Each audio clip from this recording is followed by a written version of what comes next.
साथियों, स्वागत है आप सभी का अनअकैडमी पर। मैं हूं अंकित अवस्थी। कैसे हैं आप?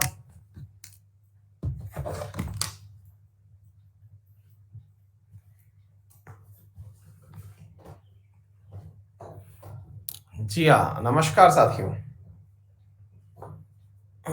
होपफुली आप सभी लोग एकदम स्वस्थ हैं। Very good evening.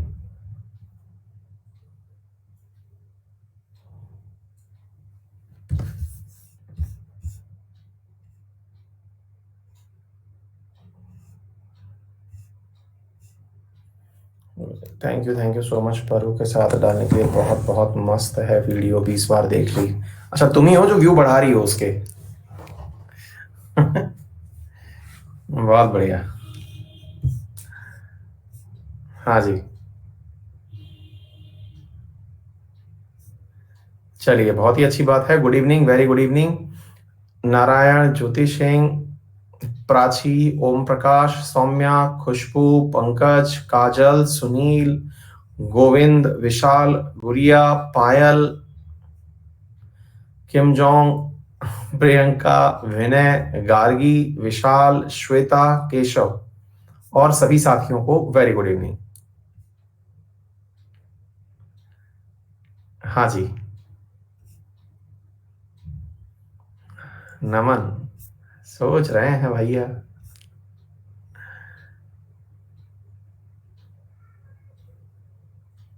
अभिजीत ने मेरे जैसा चश्मा लिया है, काश कभी ऐसा ज्ञान भी आ जाए। हाँ, क्या बात है। विशाल, चलो यार, मैं इसलिए दोनों रख लेता हूँ। सुशांत, बधाई हो यार। अमित, मैं एकदम अच्छा हूँ। ललित का भी नाम ले लिया। Simon, Saina, thank you. Rajesh, thank you.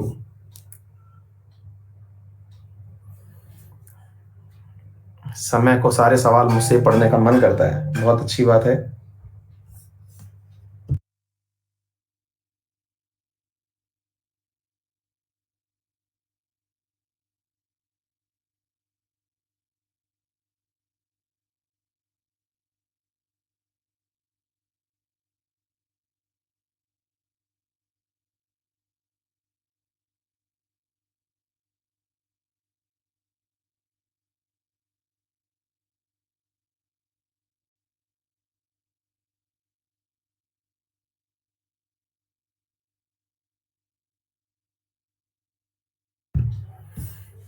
हाँ जी, let's start. Rakhi, thank you so much बेटा। शिवांशी का नाम नहीं लिया, छूट गया होगा। आर्ट एंड कल्चर पढ़ा दें स्पेशल क्लास में? ठीक है, ट्राई करेंगे। आर्ट एंड कल्चर में बेटा बहुत मतलब डिटेल स्टडी चाहिए, करते हैं कुछ। Saumya, thank you so much बेटा। पॉलिटी के बाद क्या पढ़ाएंगे? पॉलिटी के बाद अपन पढ़ाएंगे इकोनॉमिक्स।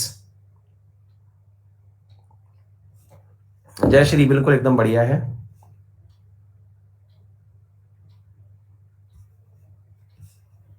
हाँ जी, संजीव कह सकते हैं बेटा। सुदीप सर, आपको इतना सब कुछ याद कैसे रहता है? अब यार, इतना दिन हो गया पढ़ते पढ़ाते, इसलिए याद हो जाता है। प्रैक्टिस से होता है। कोई स्पेशल मैं कोई बाबा जी की बूटी नहीं लेता हूँ। आपको भी हो जाएगा अगर एक ही काम 10 बार करोगे। घर का रास्ता याद है ना आपको? Gaurang, thank you so much. Prabhakar, अभी तो नहीं पढ़ा था, प्लान है। हाँ, आई ग्लास में अभिजीत ने अच्छा आइडिया। देखिए, आई ग्लास में अंकित टैन लगवा लीजिए। कप में तो लेट्स क्रैक इट है ही। बहुत सही। बिल्कुल पंकज, कर सकते हैं और करवा ही रहे हैं। हाँ, अनफिल्टर्ड वाला वीडियो आज आने वाला है। हाँ, ये भी जान लीजिएगा कि आज वो 7:30 बजे, लेकिन हो ये रहा है कि 7:30 बजे मेरा एक रेगुलर वीडियो आएगा और उसी समय अनफिल्टर्ड वाला वीडियो भी आएगा। तो ये थोड़ा सा इशू है। तो अनफिल्टर्ड वाले वीडियो को आप देख सकते हैं, उसमें बहुत ही अच्छा है, अनफिल्टर्ड बाय अनअकैडमी। मैं उसको शेयर जरूर करूंगा, आप उसे देख सकते हैं, है ना? Ashwini Patel, thank you so much. तो चलिए भैया, शुरुआती 5 मिनट हो गई है मेरी बातचीत, 5 मिनट पूरे हुए। अब हम पढ़ाई शुरू करते हैं, ठीक है। हमारा तरीका यही है कि शुरुआत में 5 मिनट जो है हम बातचीत करते हैं, हालचाल जानते हैं एक दूसरे के, कि भाई सब कुछ ठीक तो चल रहा है दुनियादारी में, ठीक है। और उसके बाद जो है हम पढ़ना शुरू कर देते हैं। तो आज के सेशन की शुरुआत पार्लियामेंट के साथ में, ठीक है। चलिए, तो संसद की व्यवस्था चर्चा करेंगे, 40 मिनट तक आप पढ़ेंगे, और पढ़ने के बाद में लैग चल रहा है, मैं नहीं दिख रहा, ये कैसे हो सकता है यार। 1 मिनट रुकिए, पोल में बताइए क्या मैं आप सभी को सही से सुनाई और दिखाई पड़ रहा हूं? क्या मैं आपको सही से सुनाई और दिखाई पड़ रहा हूं?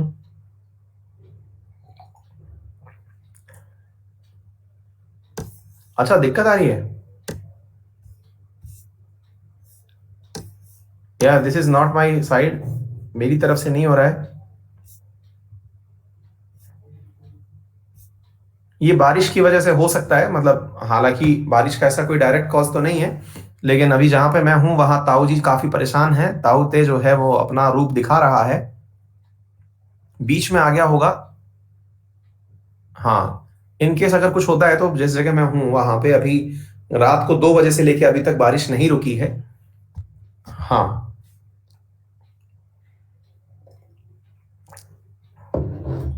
हाँ जी, कोई बात नहीं, अगर इनकेस अगर आता है तो आप बता देना, ठीक है बेटा। Thank you. चलिए, तो फिलहाल के लिए हम संसद की चर्चा करेंगे साथियों, और यहां से आगे वाले टाइटल्स को आप बहुत ज्यादा पेपर के पॉइंट ऑफ व्यू से पढ़ना, जैसे जैसे मैं आपको बताता चलूं, ठीक है। 40 मिनट पढ़ना है, अंत में जो बातें बची रह जाएं उनको अंत में कर लेंगे अपन, ठीक है।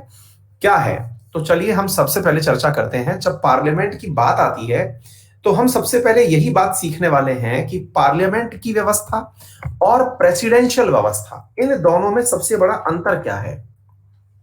अरे भाई फिर से बफर हो रहा है। Not from my side. Actually, I am very much in reach of a computer, very much reach of internet. Not possible from my side. बिल्कुल बिल्कुल कान के किनारे लगा के बैठा हुआ हूं। अब दिक्कत अगर आपको आ रही है तो not from my side, actually might be from the technical part, not from my side. It might be due to my weather, might be. चलें शुरू करें, रिफ्रेश कर देता हूं।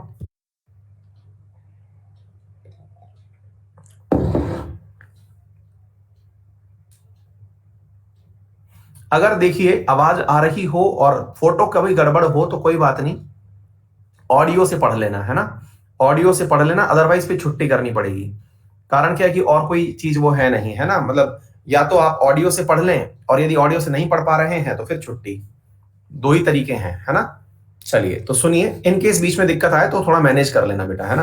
अब हमारा कंटेंट ही उड़ गया है, लीजिए वापस से। हाँ जी, तो मैं आपसे कह रहा हूं सबसे पहली व्यवस्था कि भाई एक बात बताइए, इंडिया के यहां पर प्रधानमंत्री होता है और यूएस में प्रेसिडेंट होता है, और हमको खूब अच्छे से मालूम है कि यूएस के प्रेसिडेंट की व्यवस्था और इंडिया के प्रधानमंत्री की व्यवस्था, इन दोनों में ही थोड़ा अंतर है ना। तो अब दोनों में ही जब अंतर है तो फिर हम लोगों ने यूएस वाला सिस्टम क्यों नहीं अपनाया। बहुत ही प्यारा सवाल है और कई बार इस बारे में सवाल पूछा जाता है। मैं कैमरा ऑफ कर लूं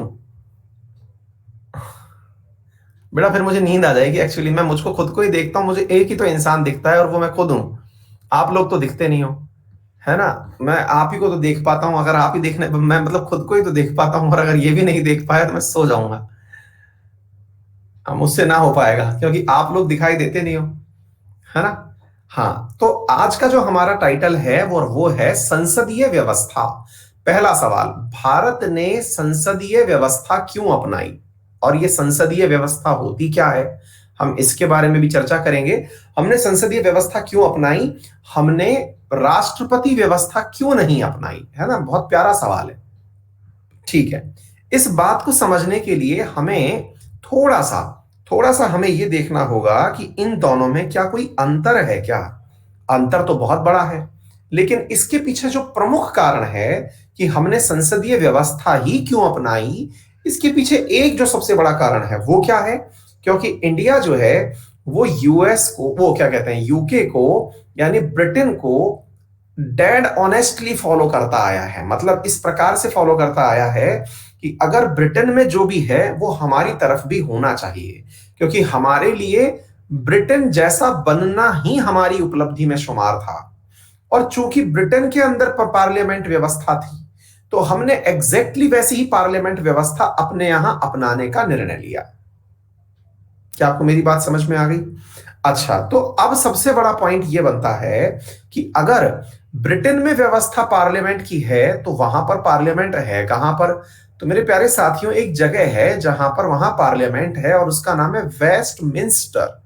तो वेस्टमिंस्टर में ब्रिटेन के अंदर पार्लियामेंट है। यही कारण है कि हमारी पार्लियामेंट्री सिस्टम को वेस्टमिंस्टर मॉडल भी कहा जाता है, कि इंडिया का पार्लियामेंट्री सिस्टम बिल्कुल यूके जैसा है, इसीलिए इसे वेस्टमिंस्टर मॉडल भी कहा जाता है। अच्छा, जैसे आप लोग मेरे प्यारे साथियों भारत के अंदर जो प्रधानमंत्री हैं उनके रहने के आवास को इस प्रकार से याद रखते हैं, 7 रेस क्रॉस रोड, अगर याद हो तो बताइए, ऐसे ही यूके का प्रधानमंत्री जहां रहता है उस जगह को क्या कहते हैं?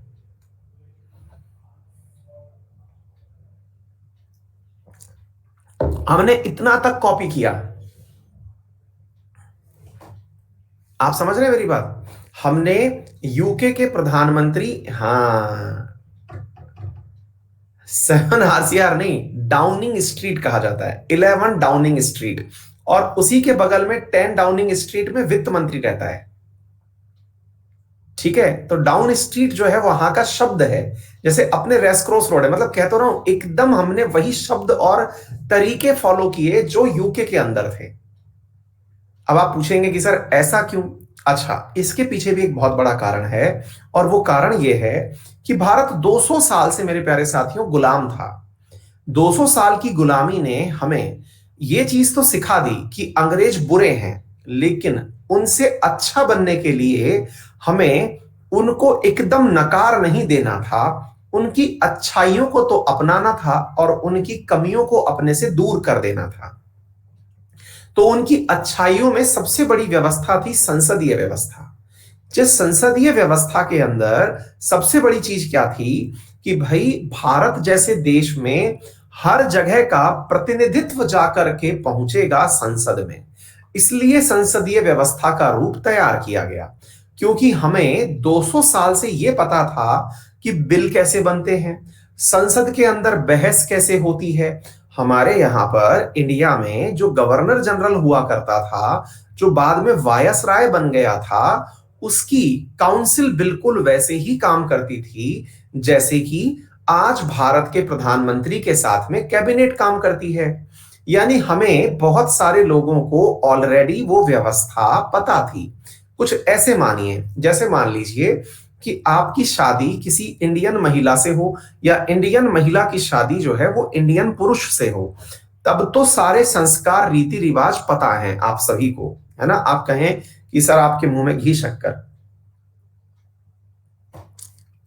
लेकिन आप सोच के देखिए कि आपकी शादी करवा दी जाए अफ्रीका के किसी एक देश से, है ना? पता चल रहा है कि सूडान से मैं आपके लिए दुल्हन ढूंढ लाया, या फिर अंडमान से मैं आपके लिए दूल्हा ढूंढ लाया। अब वहां पर आपके लिए मतलब जो प्रक्रियाएं हैं, रीति रिवाज हैं, वो बहुत भिन्न होंगे, है ना? तो ऐसी स्थिति में संभव है कि आप उतना जल्दी उनके साथ एडजस्ट ना हो पाए जितना जल्दी आपने अपने माँ बाप को एडजस्ट होते हुए देखा, जितना जल्दी आपने अपने भाई बहन को एडजस्ट होते हुए देखा। फ्रस्ट्रेशन का हाल यह है कि बच्चे ये तक लिख रहे हैं, ये भी चलेगा। तो कहने का अर्थ यह है कि इस प्रकार की जो विधियां हैं जिन्हें आप देख रहे हैं, कि भाई अगर हमने किसी ऐसे सिस्टम को अपना लिया जो हमारे जैसा नहीं है, तो उसे एडजस्ट करने में शुरुआत में बड़ी दिक्कतें आती हैं। वहीं पर अब जब आपको पता है कि पापा मम्मी किस प्रकार से अपना परिवार आगे बढ़ाए, भैया भाभी कैसे बढ़ाए, मामा मामी कैसे बढ़ाए, चाचा चाची परिवार कैसे बढ़ाए, रीति रिवाज सारे पता हैं कि गणगौर का त्योहार आएगा तो क्या करना है, तीज का त्योहार आएगा तो क्या करना है, राखियों में क्या करना है, सिंजारे पे क्या करना है, दिवाली के समय बहू को क्या पहनाना है, होली पे किसको रंग लगाना है, वगैरह वगैरह, फूफा को कब नाराज होना है। ये सारे रीति रिवाज चूंकि आपको ऑलरेडी पता है क्योंकि घर में देखते आए हैं, तो आपको एक्सपेक्टेड है कि शादी होगी, फूफा जी नाराज होंगे, तो आपको कुछ नया नहीं लग रहा। लेकिन अचानक पता चले कि आपके फूफा जी नाराज ही नहीं आए और धार धार गोलियां मार दिए, तो आपको लगा ये अफगानी फूफा है, पता ही नहीं है, क्योंकि वहां पर ऐसा ही होता है कि नाराजगी के अंदर गोलियां चलाई जाती हैं। तो अब ये चीजें जो पता नहीं है उन्हें आप अपनाने में हिचकते हैं। इंडियंस ने भी वही किया। इंडियंस ने क्या किया? इंडियंस ने भी 200 साल तक ब्रिटिशर्स के साथ रह करके उन जैसी सारी चीजें सीख ली थी, है ना, उन जैसी सारी चीजें सीख ली थी। तो हमने फिर ये तरीका अपनाया कि एक काम करते हैं, उन जैसी चीजों को अपना लेते हैं और जो उनके अंदर कमियां थी उन्हें दूर कर देते हैं। और हमने अधिकांश चीजें तो एज इट इज ही फॉलो कर ली। कहते हैं कि भारतीय व्यवस्था जो है वो तो लगभग 2/3 ऐसी की ऐसी ही है जैसी ब्रिटिशर व्यवस्था थी। ठीक है, हमें बस इतना था कि उन लोगों ने हमें गुलाम बनाया हुआ था, हम गुलाम नहीं, आजादी में उसी चीज को फॉलो करना चाहते थे। आ गई यहां तक की बात समझ में? तो पहला आंसर तो आपको मिल गया कि हमारे ऊपर जो औपनिवेशिक मानसिकता थी जो इतने साल से चली आ रही थी, उस लीगेसी को ढोते ढोते हमने संसदीय व्यवस्था अपनाई। इसलिए कभी भी आप डिफेंड करें तो ये मत कहिएगा कि हमको संसदीय व्यवस्था अच्छी व्यवस्था है, नहीं, बिल्कुल नहीं है। संसदीय व्यवस्था अच्छी व्यवस्था है ये शब्द यूज कभी मत करना। आप कभी भी, जैसे होता है ना कि अगर आपके पास मारुति 800 है और दूसरे के पास में मर्सिडीज है, तब भी आप मारुति 800 को मर्सिडीज से अच्छा बताने का प्रयास शुरू कर देते हैं, जैसे भारतीय मीडिया करती है। आपका अगर कोई भी मिशन सक्सेसफुल हुआ तो तुरंत उठाया और उस मिशन को सीधा कंपेयर यूएस से मार दिया कि भाई देखिए इसरो ने ऐसा कारनामा किया, नासा ने ऐसा किया था और उनको इतनी मुसीबतों का सामना करना पड़ा था। ये तरीका एक नैरो माइंडेलिटी दिखाता है। ये पत्रकारिता के अंदर हो सकता है, पढ़ाई में ना हो। क्यों ना हो? क्योंकि आपको सबसे पहले पता चलना चाहिए दोनों की अपनी अच्छाइयां हैं, दोनों की अपनी बुराइयां हैं। जैसे होता है ना, बहुत सारे लोग, बचपन में आपने देखा होगा, एक बहुत ही फेमस डायलॉग था बचपन में, जब आप पढ़ते होंगे, मैं भूल गया यार। एक घड़ी आती थी और जब हम पढ़ा करते थे तब 25-30 रुपए की घड़ी आया करती थी, है ना, 25 रुपीज की। आपने भी अगर देखा हो तो 25-30 रुपीज की एक सिंगल वॉच आया करती थी, अपन लोगों ने खूब पहनी है वो, है ना, और वो चला करती थी, ठीक है ना, रेडियम वाली आती थी, है ना, और क्या बोलते हैं, उस समय की कहानियों में हुआ करता था ये। तो होता ये था कि उसमें बढ़िया लाइट वाइट भी जलती थी और क्या बोलते हैं, नंबर भी बढ़िया दिखाती थी, इवन कई तो आवाजें भी करती थी, अलार्म भी भर लेती थी। आती है क्या वो आज भी, है ना? हाँ। और उस समय उनको पहनने वाले एक डायलॉग मार दिया करते थे। क्या डायलॉग मार दिया करते थे? लोग डायलॉग मार दिया करते थे, है ना, HMT से कम नहीं, खो जाए तो गम नहीं। HMT उस समय की सबसे महंगी घड़ियों में से हुआ करती थी, है ना। तो उस समय का एक डायलॉग था, पता नहीं आप लोगों के टाइम पर था या नहीं, लेकिन मैं जिस तरह से पढ़ा उस समय था ये डायलॉग, पता नहीं आप लोगों के पास था या नहीं। वो उसमें डायलॉग हुआ करता था, HMT से कम नहीं, खो जाए तो गम नहीं। क्यों भाई HMT से गम की मतलब बढ़िया कैसे है आपकी घड़ी, कम क्यों नहीं है बताइए? बोले देखिए तुम्हारी घड़ी भी समय बता रही है और हमारी भी समय बता रही है। हमने कहा वाह, अगर यही आधार हो गया, है ना। हाँ बिल्कुल, जैसे टाइटन का और रोलेक्स का आज अगर मिला दिया जाए, है ना, तो इस प्रकार से कहने में बहुत बड़ी दिक्कत है ना। आज जैसे चाइनीज मोबाइल खरीद लाए, एक 10,000 का मोबाइल खरीद लाए और 10,000 के मोबाइल के अंदर लोग लेकर के उसको बैठ जाएंगे, कहेंगे कि ये 1.25 लाख के मोबाइल के बराबर फीचर रखता है। ये जो मतलब एग्जैक्टली वो वाली चीज है कि आपने कंपेयर कर लिया, ये आपके अंदर का एक मतलब वो है, मतलब मानसिकता की खराबी है कि आप उठा ली। देखिए अब जैसे मेरे साथ भी होता है कई बार कि भाई सर आप इतना महंगा मोबाइल लेके घूम रहे हैं, ये सारे फीचर तो हमारे के अंदर भी हैं, आपके अंदर तो थंब इंप्रेशन भी नहीं है, हमारे में तो थंब इंप्रेशन भी है। मैंने कहा अब मैं क्या कर सकता हूं? आ गई बात समझ में? तो कहने का अर्थ क्या है कि आप उस मानसिकता से बाहर निकलिएगा और आंसर वाला पकड़ लेता है इस बात को कि ये जबरदस्ती चल रहा है, मतलब ठीक है ना। तो ऐसी स्थिति में आप लोगों को सकारात्मक रवैया रखते हुए आंसर देना होता है कि भैया पार्लियामेंट व्यवस्था के अंदर कुछ अच्छाइयां भी हैं तो बुराइयां भी हैं, राष्ट्रपति व्यवस्था के अंदर कुछ अच्छाइयां भी हैं तो बुराइयां भी हैं। कभी भी मतलब एक अच्छा भारतीय बनते समय कंपैरिजन का आधार ऐसे मत ले आइए कि सामने वाले को उतार के धार से नीचे ले आए, है ना। तो इसको थोड़ा सा ध्यान रखिएगा। चलिए, तो अब हम चर्चा करते हैं कि प्रेसिडेंशियल व्यवस्था में और पार्लियामेंट्री व्यवस्था में अंतर क्या है। आइए देखते हैं मेरे प्यारे साथियों, इस अंतर को पहले समझने का प्रयास करते हैं कि क्यों अमेरिका का राष्ट्रपति हमारे लिए मतलब महत्व रख सकता है, क्यों नहीं हम ऐसा करें।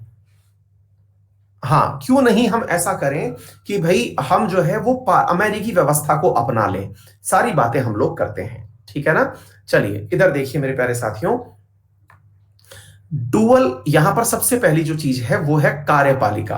अब पहला सवाल तो बच्चों यही समझते हैं हम कि कार्यपालिका आफ्टर ऑल होती क्या है ना। मतलब सबसे पहली बात तो हम यही समझते हैं, और दोहरी कार्यपालिका इसको कहा क्यों जा रहा है ना। मतलब डबल कार्यपालिका, एग्जीक्यूटिव डबल कैसे है, और यहां पर सिंगल एग्जीक्यूटिव कैसे है ना। देखिए, एग्जीक्यूटिव का मतलब पहले समझिए, जो भी व्यक्ति कार्य करे वो एग्जीक्यूटिव है। मोहम्मद इरफान कह रहे हैं मेरी भी सुन लो। नहीं सुनेंगे भैया, बिल्कुल नहीं सुनेंगे, है ना। पहले 40 मिनट पढ़ लो, अदरवाइज सुनने सुनाने में ही रह जाएगा। एक शादीशुदा आदमी दिन भर सुनता ही है। 40 मिनट पढ़ लो, उसके बाद करेंगे बातें, है ना। अच्छा, तो अब इधर देखिए, तो आपको यहां पर एक मुद्दा समझना होगा कि सबसे पहले संसद के अंदर कार्यकारी व्यक्ति होता कौन है ना, इसे समझते हैं। देखो बेटा, भारत के अंदर आप सबको इतना तो मालूम है कि एक गोल गोल बिल्डिंग है। अब उसका रूप भले ही बदल करके एक ट्रायंगल फॉर्म बना दिया गया है ना। आज जल्दी ही हो जाएगा, ठीक है ना। अब ये जो गोल गोल व्यवस्था है, इसमें एक चीज थी जिसका नाम था लोकसभा, एक चीज थी जिसका नाम था यहां पर राज्यसभा, और एक था यहां पर सेंट्रल हॉल जहां पे सब लोग आकर के बैठ सकते थे, ठीक है। अच्छी बात है। अब साथियों, होता क्या था कि इनमें आप लोगों ने चुन करके भेजे सांसद। लोकसभा में भेजे 545। कितने भेजे? क्योंकि 2 सदस्य अब कम कर दिए गए हैं, ठीक है ना। 545 की जगह कितने कर दिए गए हैं? अब 543 कर दिए गए हैं। कौन से कॉन्स्टिट्यूशनल अमेंडमेंट के द्वारा? 104 के द्वारा, जो 2019 में ही हुआ, और एंग्लो इंडियंस की संख्या को खत्म कर दिया गया है। अब 543 ही सदस्य अपने लोकसभा में अधिकतम आ सकते हैं। डेरेक ओ ब्रायन जो बंगाल से आते हैं, अब वो बेरोजगार होने वाले हैं। अच्छा, अब आते हैं साथियों राज्यसभा के साथ में। हाँ भाई, 245 245 सदस्य संख्या राज्यसभा के अंदर। क्लियर? अच्छी बात है। अब सुनते हैं साथियों, हम लोगों ने इन दोनों को चुन लिया। अब ये जो संसद भवन है, इस संसद भवन के अंदर ये सेंट्रल हॉल का काम कब आता है? जब कोई भी मीटिंग ऐसी हो जिस पर निर्णय ना बन पा रहा हो, दोनों लोग जाकर के यहां बैठकर बातचीत कर लेंगे। अच्छा साथियों, संसद भवन से ही थोड़ी दूर पर स्थित है सचिवालय। क्या स्थित है? सचिवालय, जैसे आप दिल्ली के अंदर कहते हैं सेंट्रल सेक्रेटेरिएट। सेंट्रल सेक्रेटेरिएट, अब स्पेलिंग तो आती नहीं है, तो आप देख लीजिएगा, जो भी स्पेलिंग में थोड़ा बहुत ऊपर नीचे हो याद कर लीजिएगा, है ना। सेंट्रल सेक्रेटेरिएट जो है वो दिल्ली के अंदर स्थित है। वहां क्या होता है? वहां पर साथियों लोकसभा जो मेजॉरिटी में व्यक्ति है, हाँ अभिमन्यु, 267 एंग्लो इंडियन बचे हैं इंडिया में। अब 267 है या 297 है, ठीक है ना। हाँ, तो अब हुआ क्या बच्चों कि लोकसभा के अंदर जिस भी पार्टी की सरकार है, अब पार्टी की सरकार से मतलब जिसकी मेजॉरिटी है ना, जिसका बहुमत है उसी की सरकार है, और जिसकी मेजॉरिटी है उसकी सरकार है। तो सरकार अपने मंत्री बनाती होगी, सरकार अपने मंत्री बनाती होगी, और मंत्री के साथ साथ उनके ऊपर एक प्रधानमंत्री बनाती होगी, मंत्रियों के ऊपर एक और, है कि नहीं बेटा? अच्छा बेटा, अब एक बात समझिए, जैसे मान लीजिए कि हमने कहा अमित शाह जो हैं वो वर्तमान में होम मिनिस्टर हैं। मेरा एक सिंपल सा सवाल है, क्या अमित शाह जो होम मिनिस्टर हैं ये लोकसभा के सदस्य भी हैं क्या? है ना, एक बहुत ही बेसिक सा सवाल पूछा मैंने आपसे कि लोकसभा में ये सदस्य भी हैं क्या? आंसर है जी हाँ सर, सदस्य भी हैं। अच्छी बात है। अच्छा, तो एक बात हमको ये समझ में आई कि इन 543 के ये सदस्य भी हैं। अभी तो वर्तमान में 545 ही चले आ रहे हैं, जैसे रिटायर्ड हो जाएंगे तब। तो इन 545 में से ये एक सदस्य भी हैं। बात को समझना बेटा, यानी कि he is one of them, he is one of out of 145। Okay, अच्छा, इसके अलावा वो एक मंत्री भी हैं। ओके, आज मान लीजिए कि मेरे क्षेत्र के अंदर हमारे यहां से बालकनाथ जो हैं, मतलब क्या कहते हैं, सांसद एमपी जो हैं वो योगी बालकनाथ करके हैं, हमारे यहां से सांसद भाजपा से, अलवर से, है ना। तो बालकनाथ भी इसी लोकसभा में बैठे हुए हैं। वो एमपी तो हैं लेकिन मंत्री नहीं है। आगे बात समझ में। ऐसे ही आपके क्षेत्र से भी बहुत सारे ऐसे होंगे जो कि एमपी तो हैं लेकिन क्या नहीं है, मंत्री नहीं है। अच्छा, मतलब हमारा ये हुआ कि हमारा मंत्री जो है वो संसद का सदस्य भी है और वो मंत्री भी है। मंत्री है इसका मतलब उसके पास एक ऑफिस और भी है, और वो कहां जाता है बैठने के लिए, वो जाता है सचिवालय में बैठने के लिए। आ गई बात समझ में।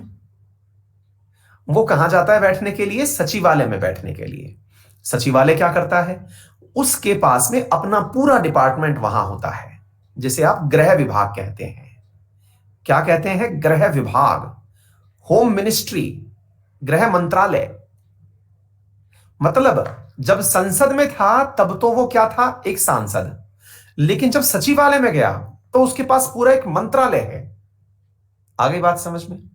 एग्जैक्टली ऐसे ही रमेश पोखरियाल निशंक लोकसभा के सांसद भी हैं, लेकिन सांसद के साथ साथ वो यहां पर चले आए और उनका सचिवालय में एक अलग ऑफिस भी है, एजुकेशन मिनिस्ट्री। अब आ रही है कुछ बातें समझ में। यानी दो जगह ऑफिस, डबल एग्जीक्यूशन हो रहा है, डबल एग्जीक्यूटिव्स हैं। कुछ बात समझ में आ रही है। आप पूछेंगे ऐसा तो सब जगह होता होगा। सब जगह नहीं होता है, सब जगह नहीं होता है। तो बोले क्यों नहीं होता है। मैंने कहा अमेरिका में ऐसा नहीं होता है। बोले सर अमेरिका में ऐसा क्यों नहीं होता है। हाँ भाई राम बाबू, अमेरिका में ऐसा क्यों नहीं होता है। बोले सर अमेरिका में इसलिए नहीं होता है क्योंकि अमेरिका में आइदर आप इसमें हो या इसमें हो। अब बोलो बात समझ में आएगी नहीं। प्रेसिडेंशियल फॉर्म में या तो आप यहां हो या आप यहां हो। और अगर बात समझ में आ गई हो तो थम्स अप कर देना, इतना बेसिक रूप से मैंने बात समझाई है।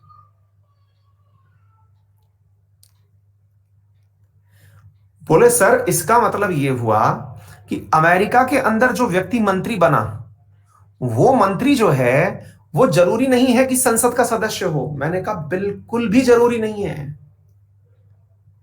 तो बोले सर ये तो बहुत ही जबरदस्त बात है। मैंने कहा मैं तो कह ही रहा हूं, इसी को अध्यक्षात्मक शासन कहा गया है। तो बोले सर एक बात बताइए, अगर कोई व्यक्ति लोकसभा का सदस्य भी हो, यानी कि जनता के द्वारा चुना हुआ भी हो, और सेक्रेटेरिएट के अंदर वो जाकर मंत्री भी बन के बैठा हो, तो ये तो अच्छी बात है ना सर। भाई दोबारा सुनिए, एक बहुत बढ़िया सवाल बना। बोले सर मेरा एक सिंपल सा सवाल है कि जनता ने चुन करके भेजा तभी तो वो लोकसभा में गया। मैंने कहा हाँ। तो जब सर वो लोकसभा में जनता के द्वारा चुन के भेजा गया है और वही व्यक्ति मंत्री बना है, तब तो वो बहुत अच्छे से कार्य करेगा। मैंने कहा सोचते तो आप सही हैं, लेकिन लोकसभा में जो व्यक्ति चुन के जाता है उसे बहुत सारे ऐसे कार्य करने पड़ते हैं जो जनता को खुश करने के लिए होते हैं। जनता को खुश कर, भैया बहुत सारे लोग जो हैं वो सैलरी पर अटक गए हैं। बेटा सैलरी पर अटकने से पूर्व यह समझ लीजिए कि लाभ का पद अगर मिल जाए तो एक ही काउंट किया जाता है। मतलब गजब ही लोग चल रहा है। मतलब बेरोजगारी का आलम समझा जाए या फिर मानसिकता का आलम समझा जाए, समझ नहीं आ रहा है। लोकसभा की तनख्वाह अलग पूछी जा रही है, गृह मंत्रालय की तनख्वाह अलग पूछी जा रही है। तनख्वाह से कार्य डिसाइड नहीं हो रहा है। ये इकलौते वो लोग हैं जो अपने लिए कुछ भी कर सकते हैं। यानी कि संसद इटसेल्फ, इंडिया की संसद इतनी पावरफुल है कि वो अपने आप को जो तनख्वाह देना चाहे वो दे सकती है। तो ये सवाल ही मत रखो यार, ये पूछा नहीं जाएगा। सुप्रीम कोर्ट खुद के बारे में खुद निर्णय ले सकती है और संसद अपने ऊपर खुद निर्णय ले सकती है तनख्वाह का। ये सवाल ही नहीं बनता है। खुद की सैलरी खुद देते हैं ये लोग। चलें आगे, मुद्दे की बात चलें, है ना। हाँ अब आगे आ जाइए। अब इधर क्या है मेरे प्यारे साथियों, अब यहां से हमने जब इधर की तरफ की यात्रा करी तो मैं जहां पर था उसको पहले समझ लीजिए कि जो लोकसभा है, उस लोकसभा में आपने जब मंत्री चुन के भेजा तो उसके ऊपर बहुत सारी जिम्मेदारियां थी। क्या जिम्मेदारियां थी? उसके ऊपर जिम्मेदारियां थी कि वो जनता से किए हुए वादे निभाए। जो जनता से किए हुए वादे निभाए, वादे से मतलब उसने अगर कहा था कि मैं कॉमन सिविल कोर्ट लेके आऊंगा, मैं राम मंदिर लेके आऊंगा, मैं जम्मू कश्मीर से धारा 370 हटाऊंगा, तो जो मैनिफेस्टो में वादे थे उन्हें पूरा करे। मैनिफेस्टो, चुनावी घोषणा पत्र, तो वो पूरे टाइम लोकसभा का उपयोग अपने चुनावी वादे को पूरा करने में करेगा। और इस कारण से वो पूरे टाइम ये मैनेज करेगा कि लोकसभा में उसकी सरकार बची रहे। काम से ज्यादा वो चुनावी वादों पर निर्भर करेगा। चुनावी वादे इतने नहीं होते कि जैसे आपको भारत सरकार ने या फिर जो सरकार जो वर्तमान में एनडीए की है, इसने आने से पहले ये नहीं कहा था कि ये न्यू एजुकेशन पॉलिसी ले आएंगे। क्या आप मेरी बात समझ पा रहे हैं? उस समय के एजेंडे में कहीं नहीं था। या उस समय के एजेंडे में यह नहीं था कि कौन सी कंपनी को बेच देंगे, कि एलआईसी को बेच देंगे, कि मतलब एयर इंडिया को गिरवी रखने की नौबत आ जाएगी, कि ये कर देंगे वो कर देंगे। ये सब नहीं था। आ रही है बात समझ में? उस समय तो बिल्कुल नहीं था ये सब। तो फिर ये अचानक कहां से आ गया? ये मंत्रालय करते हैं कार्य। कौन करते हैं? मंत्रालय करते हैं। इसका मतलब एक व्यक्ति को सरकार भी बचानी है और मंत्रालय भी चलाने हैं, और मंत्रालय के बारे में पता ही नहीं था। तो जब मंत्रालय के बारे में नहीं पता था तो ऐसी स्थिति में राष्ट्रपति व्यवस्था कहती है कि देखो भैया, फालतू में दिमाग लगाने की जरूरत नहीं है। केवल इतना समझ लो कि राष्ट्रपति यानी प्रेसिडेंशियल व्यवस्था जो अमेरिका में है, वहां व्यक्ति आइदर केवल राजनीति करेगा या काम करेगा। दोनों काम नहीं करेगा। राजनीति भी कर रहा है और काम भी कर रहा है, ये नहीं हो सकता। तो बोले फिर केवल ये है कि वो व्यक्ति जाए, अपने ऑफिस में बैठे और बढ़िया काम करके दे। बोले जैसे, बोले ऐसा आदमी चुन करके लाया जाए। अब बोले कौन लाएगा ये? बोले राष्ट्रपति कहता है कि जब मैं आऊंगा तो मैं अपने साथ में पूरी टीम लेके आऊंगा। पढ़े लिखे लोगों की टीम लेके आऊंगा। पढ़े लिखे लोगों की टीम लेके आऊंगा जिसमें कि शिक्षा मंत्री को यह पता होगा कि बच्चों के 2 साल तक एग्जाम ना करा पाने का नुकसान क्या है। जिसमें शिक्षा मंत्री को यह पता होगा कि न्यू एजुकेशन पॉलिसी तो लगा दी, लेकिन ये जो एग्जाम का पैटर्न होने वाला है, कॉमन एलिजिबिलिटी टेस्ट होने वाला है, ये कैसे होगा ये उसे पता होगा। पढ़ा लिखा आदमी आएगा। एक ऐसा आदमी आएगा जिसके पास खुद के पास भी ऐसी डिग्रियां होंगी जिससे देश का भविष्य ये समझेगा कि हां, मुझे इसके नेतृत्व में शिक्षा प्राप्त करने का अधिकार मिल रहा है। आ रही है बात समझ में? एक ऐसा व्यक्ति, ऐसा ब्यूरोक्रेट चुन करके आएगा, एक ऐसा व्यक्ति जो भारत की आर्थिक नीति बनाएगा, एक ऐसा मंत्री, वित्त मंत्री बन करके आएगा जो ये समझा पाएगा पूरे राज्यों को बिठा करके कि जीएसटी कैसे फायदेमंद है, क्यों आनी चाहिए, नोटबंदी क्यों फायदेमंद है, क्यों आनी चाहिए। ऐसा नेता चुन करके नहीं, बल्कि काम करने वाला आएगा, यानी पढ़ा लिखा व्यक्ति आएगा। और अमेरिका में यही होता है। अमेरिका में जो पद दिए जाते हैं वो ज्ञान के ऊपर दिए जाते हैं, वोट के ऊपर नहीं दिए जाते। फिर आप पूछेंगे अच्छा, तो बोले भाई साहब, बोले सर ये तो गजब बात बता दी आप लोगों ने कि मतलब यहां पर, तो बोले सर लेकिन इसमें एक गड़बड़ है। पढ़ा लिखा आदमी आ गया तो उसको कंट्रोल कौन करेगा? भाई आपको हर 4 साल में मौका दे रही है सरकार। 4 साल के अंदर आपके पास टाइम आता है। टाइम बाउंड तरीके से आपको सरकार को चुनने का अधिकार होता है। प्रॉपर तरीके से अध्यक्षात्मक प्रणाली यानी कि राष्ट्रपति वाला जो व्यवस्था है, इसमें 2.5 महीने तक तो डिबेट चलती है दोनों सरकारों के लोगों की। और डिबेट इस बात पर चलती है कि बताओ शिक्षा को लेकर के आपकी क्या नीति है। एक तरफ बाइडेन खड़े हैं, एक तरफ ट्रंप खड़े हैं। पढ़े लिखे लोगों की बहस होती है। हमारे यहां बहस क्या होती है? हमारे यहां बहस होती है, दामाद जी आपने ये प्रॉपर्टी पर परचेज कर ली। हमारे यहां बहस होती है, चाय वाला इतना बड़ा बन गया। हमारे यहां बहस होती है रॉबर्ट वाड्रा को लेकर के। हमारे यहां बहस होती है बच्चों को लेकर के। ये हमारे देश का स्तर है, क्योंकि हम इसी में खुश हैं। क्योंकि हमारा प्रवृत्ति ऐसा है कि हम लोगों को बिचिंग करने में फायदा, मजा आता है। मतलब किसी की बुराई कर ली, भाई साहब एकदम मतलब एकदम लीटर खून चढ़ गया, भाई साहब आज एकदम फ्रस्ट्रेशन निकालना है, किसी को 10 बढ़िया बढ़िया सी एकदम नई ताजा तरीन उबली हुई एकदम गालियां सुना दो, आनंद आ गया। अमेरिका में क्या होता है, अमेरिका क्यों ऐसा ग्रेट तरीके से आगे बढ़ता चला जा रहा है? हमारे यहां पर अमेरिका में राष्ट्रपति चुनने से पहले 2.5 महीने तक राष्ट्रपति पद के दोनों उम्मीदवार एक दूसरे के सामने बहस करते हैं और पूरी जनता उसे लाइव देखती है। हर क्षेत्र में, हर राज्य के अंदर उनकी एक बहस होती है, प्रेसिडेंशियल, जिसे डिबेट कहा जाता है। और वो जो डिबेट होती है उसमें मुद्दे डिसाइड किए जाते हैं इंटरप्रिटेटर के द्वारा। इंटरप्रिटेटर देता है आज का मुद्दा है एजुकेशन, एजुकेशन पर तैयार होना चाहिए उस समय का राष्ट्रपति, जो पूरी तरह से कंक्लूड करके ये बताए कि मेरी नीति ये है कि अमेरिका को ग्रेट बनना है। क्या चीज चाहिए? कार की।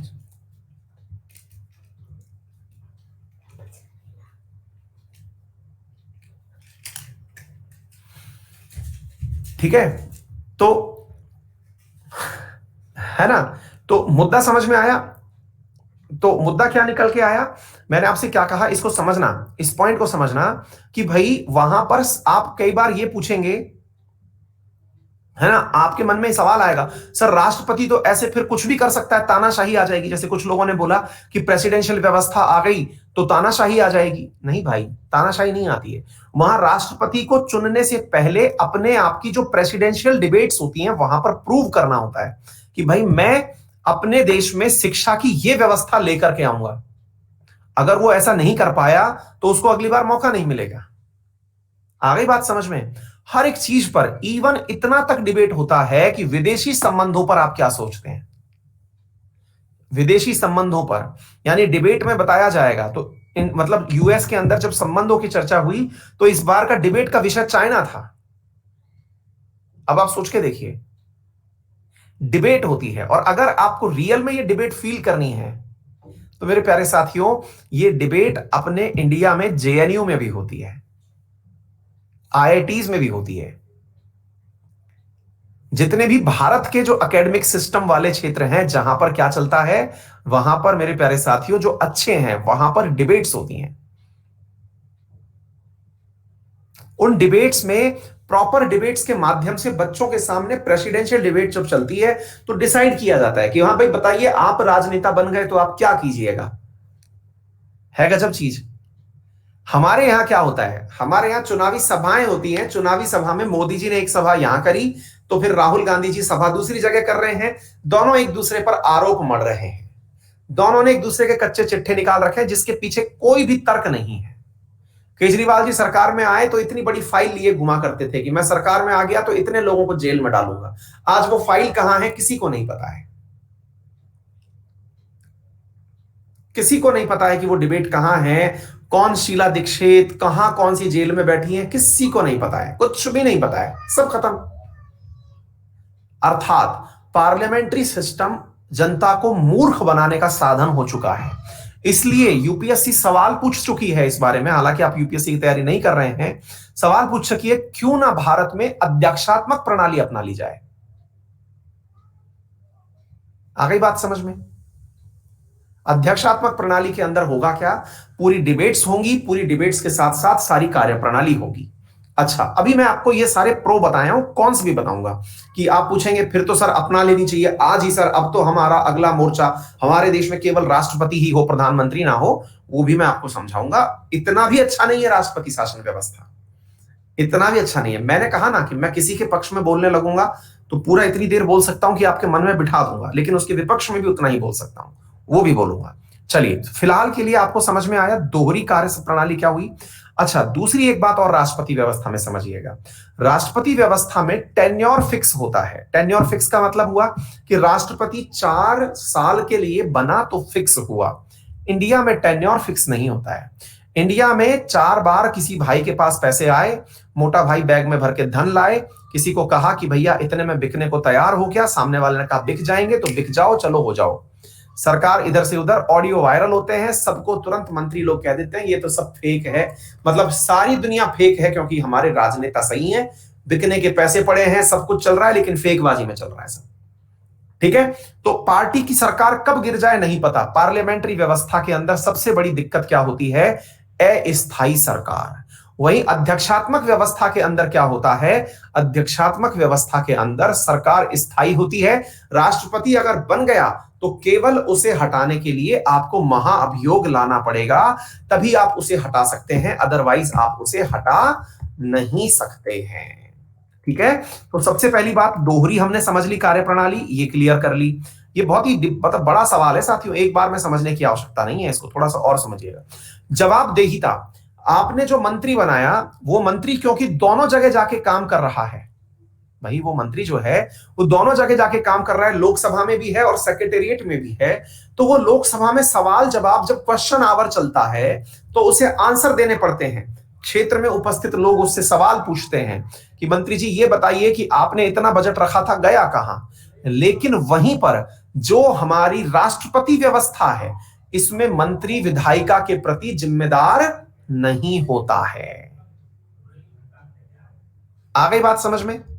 नंबर नेक्स्ट, यहां पर जो मंत्री बनते हैं प्रेसिडेंट पार्लियामेंट्री व्यवस्था में, ये केवल इलेक्टेड लोग होते हैं, लेकिन यहां पर कोई भी व्यक्ति मंत्री के रूप में नियुक्त किया जा सकता है। परी के पास है? हाँ, ले तो गई अभी। हाँ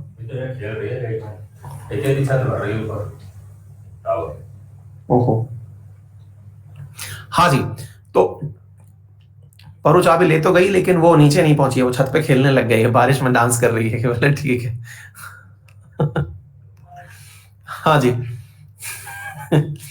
तो only from elected member, ministers के केस में क्या है कि केवल निर्वाचित सदस्य ही बन सकते हैं, और यहां पर ऐसा नहीं हो सकता। ठीक है, अच्छा इधर क्या होता है? पीएम कार्यकाल समाप्त होने से पहले इसे भंग कर सकते हैं। प्रधानमंत्री को, जैसे कि केपी शर्मा ओली को आया फील, केपी शर्मा ओली को क्या फीलिंग आया कि भाई अपन को सरकार नहीं चलाने का है, अपन को इसे डिसॉल्व करने का है। भाई आया एक दिन, कहा कि जाइए अपन छोड़ दे रहे हैं। क्यों? क्योंकि केपी शर्मा ओली प्रधान पार्लियामेंट्री व्यवस्था में थे, जिस दिन चाहा उस दिन कार्यकाल समाप्त हो गया। ठीक है, लेकिन राष्ट्रपति ऐसा नहीं कर सकता है कि यार जस्ट चिल करने का मन कर रहा है, अब नहीं करेंगे अपन, ऐसा नहीं होता है। आगे बात समझ में? यहां पर कोई कार्यकाल फिक्स नहीं है। जैसा आपको पता चल गया कि जब विश्वास मत खत्म हुआ, पार्लियामेंट जो है काठमांडू की पार्लियामेंट्री व्यवस्था केवल इंडिया की ही क्यों समझो, ओली वाली समझ लो ना, पूरा उदाहरण क्लियर है।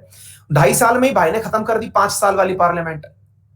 लेकिन राष्ट्रपति व्यवस्था में कार्यकाल फिक्स है, 5 साल के लिए बनोगे या 4 साल के लिए, जो रहेगा वो फिक्स रहेगा। तो बोलिए, क्या आप लोगों को ये बेसिक बातें समझ में आई कि प्रेसिडेंशियल व्यवस्था के अंदर और राष्ट्रपति व्यवस्था के, वो पार्लियामेंट्री व्यवस्था में क्या अंतर है? क्लियर है? चलिए, बहुत ही अच्छी बात है, तो आपको ये समझ में आ गई होगी। तो अच्छा, इसके अलावा एक चीज और है जो आपको यहां पर समझ में आनी चाहिए। हमारे यहां पर जो कार्यकारी होती है उसमें एग्जीक्यूटिव्स में एक चीज और है, और वो क्या है? हमारे यहां पर कई एग्जीक्यूटिव तो ऐसे हैं जो केवल नाम मात्र के हैं। नाम मात्र के हैं से मतलब क्या हुआ? जैसे राष्ट्रपति, जैसे गवर्नर, हमने बस बना दिए, नॉमिनल लोग हैं वो, बस बनाने थे तो बना दिए। हमारे यहां पर होता तो है राष्ट्रपति, लेकिन हमने बस बना दिया, बस बना दिया क्योंकि हमको लगता है अच्छा, क्योंकि इंडिया में केवल एक ही आदमी सुप्रीम होना चाहिए, और वो किसी भी पार्टी से नहीं होना चाहिए, किसी भी पार्टी से नहीं होना चाहिए। तो एक ऐसा आदमी हमने बना दिया जो दोनों पार्टियों से चुन के आया, और उसको हमने सबसे ऊपर वाले पद पर, दैट इज राष्ट्रपति पर बिठा दिया। That is nominal head. ठीक इसी प्रकार से रियल एग्जीक्यूटिव की अगर हम बात करें तो रियल एग्जीक्यूटिव प्रधानमंत्री है, लेकिन कई बार पार्टी पॉलिटिक्स में आपने सुना होगा आपके प्रधानमंत्री, इस प्रकार का पार्टी पॉलिटिक्स में एक दूसरे के ऊपर लगाया जाने वाला आरोप होता है कि आपके प्रधानमंत्री ने ऐसा किया, सुना होगा आप लोगों ने भी। तो फिर वहां पर कई जो डिबेट के अंदर आए हुए तमाम प्रकार के कलाकार होते हैं, वो एक दूसरे को कहते हैं कि प्रधानमंत्री को ये क्यों कह रहे हैं कि आपके प्रधानमंत्री ने ऐसा किया। है कि नहीं? तो वहां पर आपके प्रधानमंत्री शब्द यूज नहीं करके क्या कहा जाता है? देश के प्रधानमंत्री, है ना? तो इसका मतलब जो रियल एग्जीक्यूटिव है वो कई बार हमेशा पार्टी पॉलिटिक्स में ही फंसा रहता है। लोग उसके ऊपर आरोप लगाते रहते हैं इनके प्रधानमंत्री, जबकि वो होते पूरे देश के हैं। अर्थात रियल एग्जीक्यूटिव किसी पार्टी से बिलोंग करता है, नॉमिनल एग्जीक्यूटिव जो होता है वो दोनों पार्टी के द्वारा चुना जाता है। इस प्रकार से भी हमारे यहां पर डुअल एग्जीक्यूटिव व्यवस्था होती है, यानी कि दोहरी कार्यकारी हमारे सामने ये वाली भी होती है, क्योंकि यहां पर डी ज्यूरे और डी फैक्टो दो अलग अलग प्रकार के एग्जीक्यूटिव्स भी होते हैं। क्लियर? मेजॉरिटी पार्टी रूल ये तो हमको पता ही है। कलेक्टिव रेस्पॉन्सिबिलिटी, सरकार की जो जवाबदेही है वो संसद के प्रति है, और अगर संसद ने कहा कि आप नहीं सरकार में रहेंगे तो सरकार को गिरना पड़ेगा। डबल मेंबरशिप मैंने बता दी कि आप मंत्री भी हैं और आप जो है मंत्री के साथ साथ एग्जीक्यूटिव मेंबर भी हैं, यानी कि आप संसद के सदस्य भी हैं और एग्जीक्यूटिव यानी कि कार्यकारी मंडल दैट इज मंत्री परिषद को भी संभाल रहे हैं, जो मैंने आपको समझा दिया। Dissolution of lower house, upper house कभी डिसॉल्व नहीं होता, हर 2 साल में रिटायर्ड होता है, लेकिन जो वो बाकी जो है वो डिसॉल्व होता रहता है।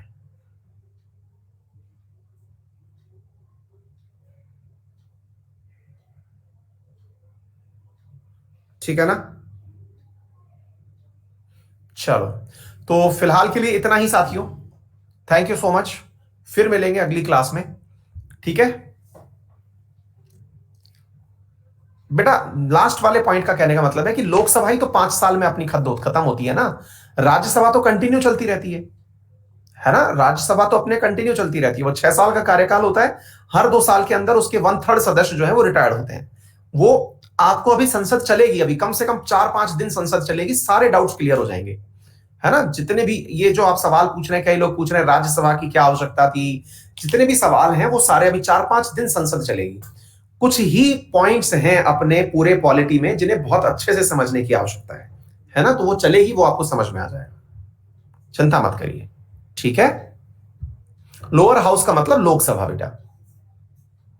पॉलिटी के अंदर सेशन अभी और ऐड करवाए जाएंगे, अभी ये सेशंस तो मेरे हिसाब से 5-7 ही बचे हैं, अभी और सेशन ऐड होंगे इसके अंदर। ठीक है? पॉलिटी अभी थोड़ी और डिटेल में चलेगी।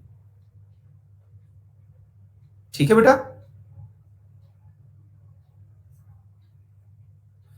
अंकिता लिख रही हैं आपकी सभी क्लास प्लस की यूट्यूब पर अवेलेबल हैं, आज मैंने देखी। बेटा वो होते हैं कुछ कलाकार जो थोड़ा सा सोचते हैं 2 पैसा वो भी कमा लें, क्योंकि वो फीस दे करके आते हैं तो सोचते हैं कि रिकॉर्ड करके थोड़ा पैसा वो भी कमा लें, क्योंकि उनको फिर उस माध्यम से थोड़ा व्यू के माध्यम से पैसे मिल जाएंगे। लेकिन ये जो इसी प्रकार की मानसिकता में चला गया, मैं बहुत बार इस बात पर भाषण देता हूं, किसी को करने से आप नहीं रोक सकते हैं चीजें, लेकिन एक बात के ऊपर मैं भाषण देता हूं कि आप निकले थे, वही कहते थे ना, निकले थे हरि भजन को ओटन लगे कपास, है ना? निकले थे आप बनने के लिए अधिकारी, अब आप चिल्लरपंथी पर उतर आए हैं, तो फिर वो जो चिल्लरपंथी है ना, वो फिर आपका व्यक्तित्व निर्धारित कर देती है। तो इसमें उसको माफ करिए और उसको उसी हाल पर छोड़ दीजिए जो भी इस प्रकार की घटना कर रहा है। ठीक है ना? इसका लोड मत लीजिए।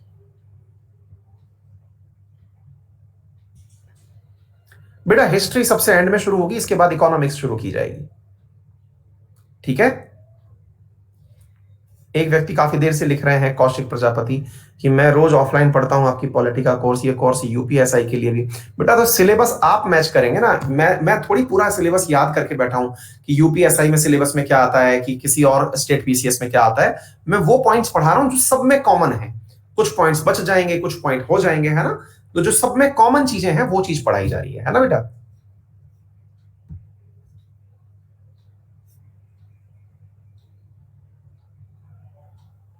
बेटा मंत्री दोनों में बैठ सकता है, अमित दरगस मंत्री जो होता है वो लोकसभा और राज्यसभा दोनों में आंसर देने जा सकता है ना?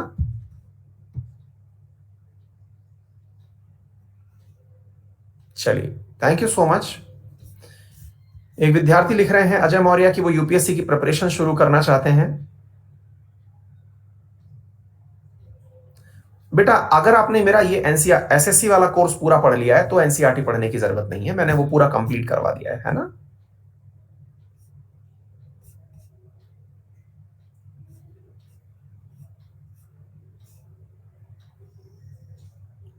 हाँ, स्पेशल क्लास में रेगुलेटिंग एक्ट तो पढ़ाए थे शुरुआत में, ए के पांडे मैंने। एक विद्यार्थी मुझे बहुत देर से मल्टीमीडिया मोबाइल कह रहे हैं। चलिए, all the very best, thank you so much, see you in the next class, bye bye.